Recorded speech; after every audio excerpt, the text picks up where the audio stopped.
Então, eu fui convidado para atuar como assistente técnico para um escritório de advocacia, de direito, de advocacia aqui em Goiás, numa ação civil pública impetrada pelo Ministério Público do Trabalho, uma vez que o Ministério Público do Trabalho ele solicitou que a empresa assinasse um termo de ajustamento de conduta, né? Um termo de ajustamento de conduta para uma série de itens que foram identificados com falhas de procedimentos de trabalho em altura, espaço confinado e máquinas e equipamentos. Veja, o Ministério Público do Trabalho propôs um termo de ajustamento de conduta e a empresa aceitou pactuar isso daí, uma vez que, veja só, quando você já tem uma norma do Ministério do Trabalho, são as normas regulamentadoras, que a empresa é obrigada a cumprir. Então, se o Ministério Público do Trabalho propõe um termo de ajustamento de conduta, isso é um contrato que a empresa vai celebrar com o Ministério Público, que ela se compromete a manter aquelas normas sempre adequadas, em compliance. Mas veja, se você já tem uma norma a cumprir e você tem um termo de ajustamento de conduta, se eventualmente você não cumprir, ou a critério de um auditor fiscal do trabalho qualquer, que no ponto de vista dele a empresa não cumpriu aquilo, o Ministério Público do Trabalho, além da multa do auditor fiscal do trabalho, o Ministério Público vai lavrar uma multa do termo de ajustamento de conduta. Então a empresa ela é autuada duas vezes. Ela tem que pagar a multa da norma, né, pela infração do auto de infração do Ministério Público do Trabalho, do Ministério da Economia, agora a Secretaria, Superintendência Regional do Trabalho, e a outra por descumprimento do TCAC, do termo de ajustamento de conduta. Então, veja, o Ministério Público, diante da dificuldade de assinar um termo de ajustamento de conduta que é no âmbito do Ministério Público, no âmbito administrativo, já acionou a empresa numa ação civil pública, e essa ação civil pública, o Ministério Público propôs não um termo de ajustamento de conduta que é feito em seara administrativa, mas já propôs um acordo judicial. Então nós estamos lá discutindo, né, as questões. Nesse período, a empresa já pegou todos os itens que estavam constantes como obrigação de fazer nesse acordo e já investiu e já sanou de 30 e tantos itens, ela já sanou quase todos. Então ela fez o investimento, já resolveu tudo. E agora a nossa discussão está em termos judiciais, na ação civil pública, diante do juiz, tentando explicar que a empresa já cumpriu a obrigação de fazer proposta pelo Ministério Público e que, a partir daquele ponto, ou se faz um acordo nos itens no restante dos itens que ficaram pendentes, né, e também negociar uma multa que o Ministério Público exigiu a título, né, de dano moral coletivo, né, uma indenização a título de dano moral coletivo. Perceba, até isso tem que ser discutido baseado nesse acidente fatal que nós tivemos. Esse tipo de ação, eu já estou acostumado a fazer, né, assim, a assessoria técnica, assistência técnica judicial para as empresas nas ações civis públicas, já fiz várias dessas. Você tem, de um lado, numa ação civil pública, você tem o Ministério Público do Trabalho e seu assistente técnico, que normalmente é um perito do Ministério Público, ou do Ministério Público da União, ou de algum outro órgão do governo federal que possa atuar como assessor técnico, assistente técnico do próprio Ministério Público, e do outro lado está a empresa, e no meio está o juiz julgando. É uma causa em que figura numa parte o Ministério Público defendendo aí a coletividade de todos os empregados, e do outro lado a empresa, e o juiz, né, nesse processo, ele vai julgar o caso baseado nas evidências e na denúncia, né, do Ministério Público nesse aspecto aí da ação civil pública. Então, assim, é um processo muito complicado. Perceba, de um lado, a empresa quer fazer correto, ela quer investir, né? Por outro lado, você tem o Ministério Público que quer a lei cumprida nos seus mínimos detalhes, rodapé de norma.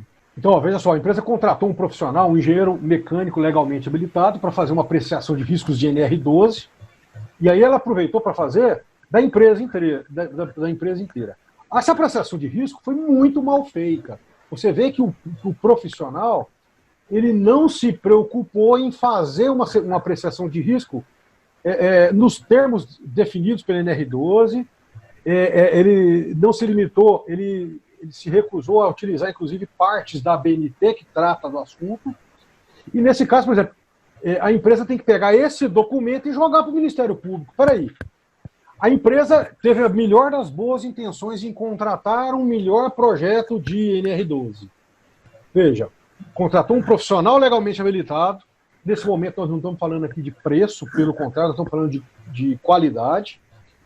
E aí, o que acontece?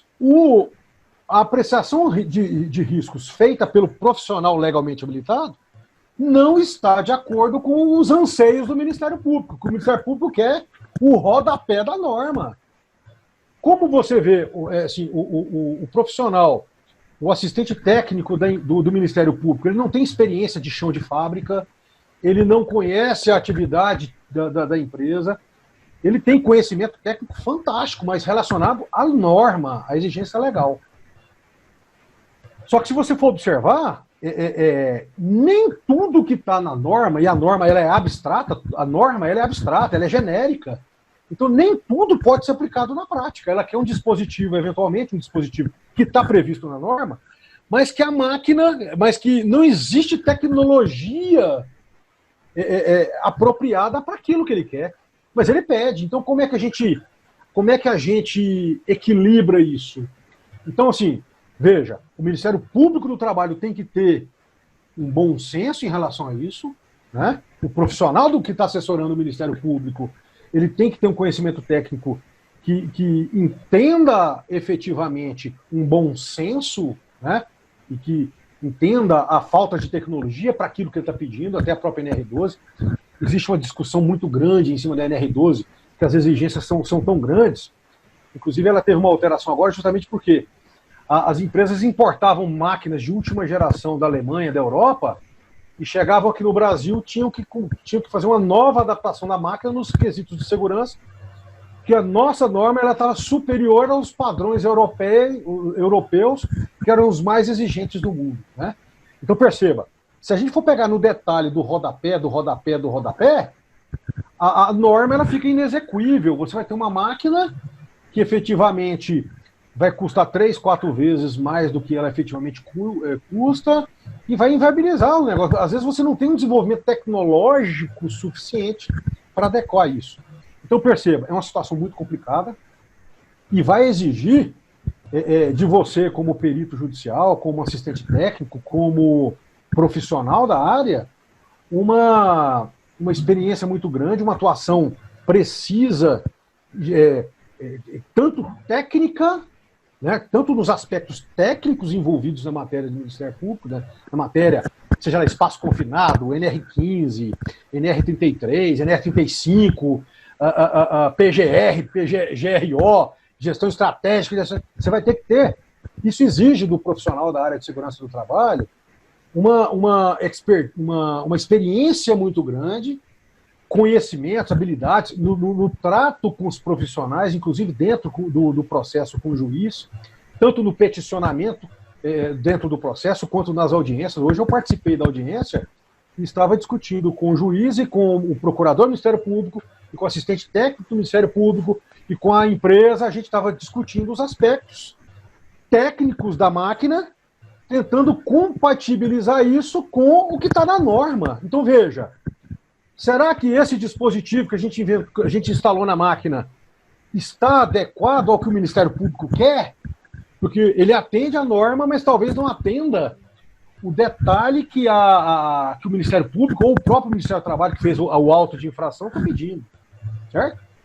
Então, é muito importante que o profissional que esteja querendo fazer perícia judicial, querendo atuar como engenheiro de segurança do trabalho, como profissional da área de segurança do trabalho, até mesmo um técnico de segurança ou um médico do trabalho, tenha entendimento da implicação técnica, tá? De todo o conhecimento técnico dele acerca de segurança do trabalho na empresa, as implicações jurídicas e também uma forma de você aplicar isso na prática, tudo que está na teoria. Né? Porque a lei cabe tudo, né? A lei ela é genérica, ela é abstrata, tem que ser aplicada com o melhor estado da técnica, para quê? Para garantir a saúde e segurança do trabalhador. E nesse processo, vai caber ao profissional da área de segurança do trabalho instruir melhor as partes, instruir melhor o juiz, instruir melhor o assistente técnico, né, a empresa, e também até o próprio Ministério Público, discutir também os aspectos com o profissional do Ministério do Trabalho, com o assistente técnico e tal, para a gente implementar de forma equilibrada e viável todos os requisitos técnicos estabelecidos pela norma. Entendeu? Tá? Não é fácil, exige muito, existe bastante conhecimento, existe bastante estudo, e a gente só consegue fazer isso atuando de uma maneira séria, maneira bastante equilibrada, né, com bom senso, e tentando, né, de alguma forma, compatibilizar o real com a teoria estabelecida na norma. Tá? Então, você já atuou, de alguma forma, em ações civis públicas? Você já atuou como perito judicial? Você conhece esses meandros das normas? Você consegue fazer essa compatibilização do que é teoria com a prática? O que é técnica e o que é norma, o rodapé de normas? Você teve algum problema com rodapés de normas? Deixa seu relato aqui, vamos discutir esse assunto.